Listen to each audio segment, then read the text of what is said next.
So I think that this house is particularly instructive for you as someone who, either you own an old house or you're thinking about maybe investing in an old house, this kind of project. This house has been very inspirational to people who have come and stayed here and decided that is what I want to do. I want to take an old house that needs love and I want to turn it into this kind of house. In this project, I developed a lot of the methodology that I continue to use when I work with homeowners. And that starts with the bones of the house, just seeing what's there that's worth preserving, identifying character defining features, the design vision. You had to be able to kind of see the spaces, how they might have originally been, how they could be restored.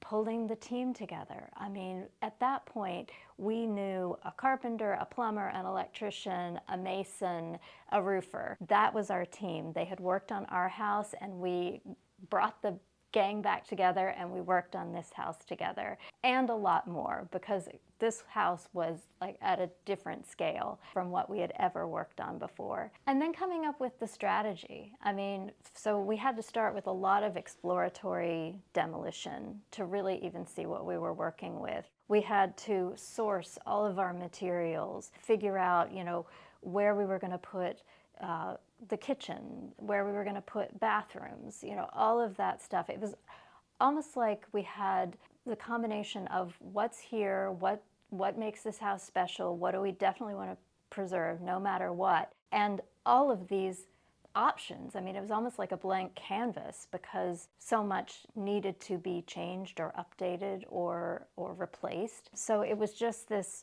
being able to come up with the strategy for how we were actually going to achieve that vision. And then the construction process, which took 2 years on this project. So thanks so much for joining me today here. I love showing you around the yellow house, and I hope that it inspires you in your project. And if you're thinking about starting a project, please feel free, reach out.